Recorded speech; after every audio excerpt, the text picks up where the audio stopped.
What's going on? It's the Rap Nerd. I'm here to talk about Mobb Deep's ninth and final album called The Infinite. I'm gonna say off rip that I absolutely love this album, and I have it at number 2 right under the Clips. And like the Clips, this album restored a feeling that I haven't felt and thought was missing from the game. And this is not to slam dunk on any of the new artists and act like an old head, nah, but this is just the type of hip hop that I grew up on even before Clips, with my dad listening to Mobb Deep. He was a huge Mobb Deep fan. He played all of their records around me, so Mobb Deep has always been a part of my life. Just hearing them back together, specifically P, God Rest the Dead, it was just something magical that can never be duplicated in the industry. And I gotta say, this album is not one that's super deep and is very complex with thematics and all of that, but it's just the feeling. The feeling goes beyond what thematics can do for me personally. When you play a beat and I just get lost and transported to a time period or a place that I'm not. Rhyming complex is something that I do love, but there are a short list of MCs that as soon as I hear them, it just takes me there. Mobb Deep being one. Neither one of them are super deep or complex with their lyrics, but just the way that they're able to convey the landscape of Queens, New York, with their stories and just their accent, and it really is a testament of time. And that's one thing the album made me remember, is just how many olive branches Mobb Deep has. 50 Cent is definitely the biggest one, the whole G Unit. There are a lot of beats on here that I'm listening like, 50 Banks and Yayo would go crazy over this. Even the Griselda niggas, you know, they're a part of that branch. You know, when they first came out and people were going crazy, it kind of was like, this is dope. And I saw some folks saying this is a new sound, and I'm like, not really. This sound like something that Mobb Deep would rap over, you know what I mean? So I'm saying all that to give Mobb Deep their flowers, and you can hear it more than ever because these beats are 100% the ground of what we grew up listening to in Mobb Deep, especially having Havoc producing half the album, and then you have Alchemist who tapped in and produced the other half of it. It's just the perfect sound to bring them back to life. One of the things that makes this album so good, and again, it's kind of this idea of just remembering, because it's not like I didn't know, but you know, Mobb Deep hasn't had an album in a while. There's just something about P when it comes to his rap style that you just can't get anywhere. I think P in Havoc as Mobb Deep, for me, are the quintessential sound of New York, from their grimy boom bap beats to just their accents and the whole dun language. And that's one thing that I, again, had to remember listening to this album, and I was like, that's what makes them so unique, especially Prodigy. Just hearing his vocals again slide over these boom bap beats that are really dark, and then you have some samples that are kind of bright like Taj Mahal that Alchemist produced. Havoc and Prodigy as a tandem just works so well together. I think Havoc is technically the better rapper on paper, and his voice is less animated, where you have P, who isn't as complex at all. So, I mean, sometimes P don't even be rhyming, but it still works. He's just more animated with his imagery, with the violence that he talks about, and his explicit nature of rap. It's just hella entertaining. I mean, it's just like, this is extremely vulgar, but that's what I expect from P. And his album just has sprinkles of all of their projects that they've done, from Murder Music to the infamous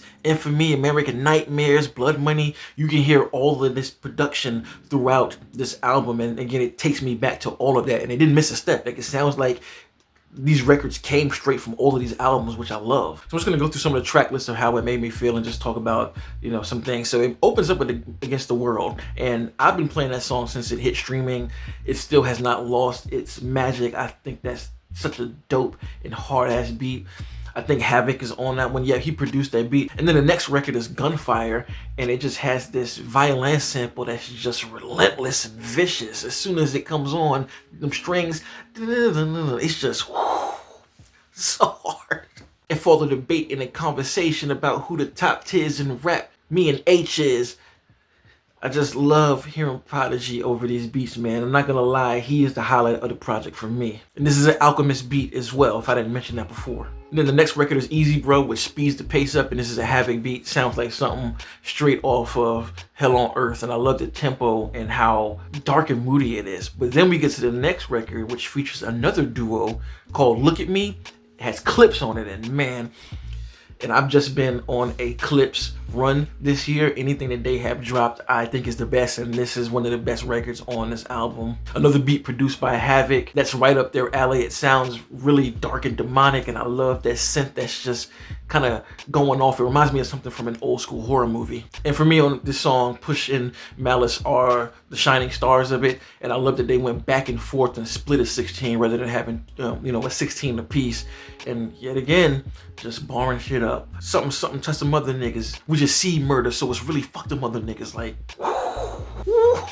the next record is the M, the O, the B. They're spelling out their names, and I love that hook. And hearing Prodigy on there, it's Mobb Deep, so hard. And then that sample behind him, like, get on up. I love how dark it is. This is one that I could hear Lloyd Banks absolutely crushing. Oh my God, Banks. I don't know why you would be watching this, but if you are watching, you need to holla at Have, holla at Alchemist, and get them to make your next project solely produced by them too, because he would just moonwalk over this, good Lord. And then the next joint is a joint for the ladies called Down For You, and this is what they do. They're street and they're hardcore, but they always make a nice, smooth ladies joint with a soulful yet dark beat. And here we are, and they got Georgia Smith on here singing on the hook, which I thought was really, really dope. Havoc produced it again, and oh my God, I can't explain it. It just brings back a feeling that I haven't had. And then you have Nas on here doing his thing, telling a story about him seeing Georgia Smith perform and blowing her a kiss because he knew that she was gonna be a star. He saw her in an infancy, and boom, here we are. Georgia Smith is a household name. And then we get to the next Alchemist joint, Taj Mahal. As I mentioned earlier, oh my God, I love this beat. I love the tempo. I love the sample. I love P on the hook. 7 p.m. and I just woke up. 8 p.m. in my bulletproof truck. 9 p.m. scoop the Alchemist. And 30 more niggas meet me in Queensbridge. I love it. Think about it. Alchemist and Queensbridge don't even rhyme, but because it's P, it just works. We get to Mr. Magic, another joint produced by Havoc, and this is one that reminds me of a 50 Cent record. I could definitely hear 50 on this joint going extremely hard. And I really like that they split the hook in two when you have Havoc and P going in and out. I like when they do that as well. And then we get to another favorite record of mine called Score Points. I love how it starts. It kind of prepares you for something else, but then when the beat drops and you hear those pianos going with the hard hitting kick behind it, yet again produced by Alchemist. And I love Havoc as he speaks over the sample, setting up the record. He was like, I see y'all niggas, y'all praying on the weak. You don't get no points for that. And then it leads to, Prodigy pretty much saying, you only score points on a gangster. You only get points if they real. I love that.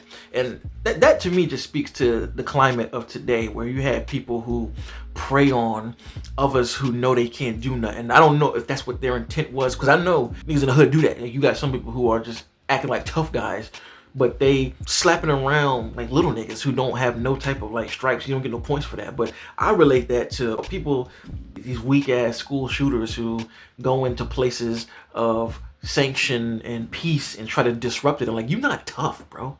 I don't know if in your head you're giving yourself points for doing this dumb shit, but you're not a hard guy. Like these racists who always catch a certain black person by themselves running or on a certain side of town. It's like, no, go do that shit on a different side of town and see what points you get. So that's kind of where my mind went with this record, and I love it because it's just the truth. And then it's followed by another record called My Era, which was also produced by Alchemist. I love this dreamy, dark beat, and it's fitting because both verses talk about reminiscing on the class of MCs that they grew up with, and they even name them throughout the hook. They mention Nas, they mention Biggie, Pac, Snoop, The Lox, X, and it's just dope to see that energy being kept alive. And that's one thing about Mobb Deep that they've always done is the people that they mess with, they give their flowers, and you can see it throughout here. And I can even hear that Have kind of went in and added some names under the hook that P said, just to even give more flowers at the other MCs. So I really like that a lot. And then of course we get the Wu-Tang cut called Clear Black Lights, which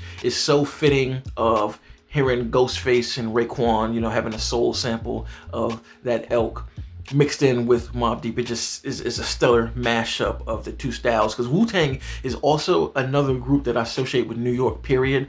When I think about New York rap, And in its essence, it's always been Mobb Deep and Wu-Tang, so this was a nice team up for both of them. Then they end the record with We the Real Thing, with this hard hitting, fast-paced kick of a beat. That synth is just repeated and relentless. And again, that's the whole gist of this album, right? It's not complex, as I mentioned, but it's just high quality street rap shit that is believable, that is of a certain time.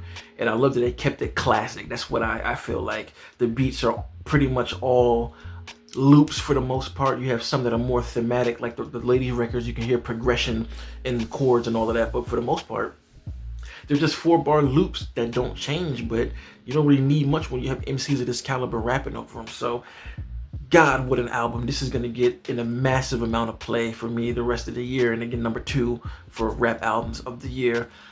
Thank y'all, Havoc, Alchemist, Peace Family, for green lighting this album, because this is a classic to me. So let me know in the comments what you thought about the Infinite album. What are your favorite joints? Mine is still Taj Mahal, Look at Me featuring Eclipse, Score Points, Against the World. I'm sitting here naming all these records, but I think those might be my favorite 4. Just a very great album, and perfect for hoodie weather season when it's getting cold. So if you like this kind of content, make sure to like and subscribe. And if you already are subscribed, thank you. And until next time, peace. RapNerd Productions, no capping, that's word to mommy. Instead of banking on it, now rapping is just a hobby.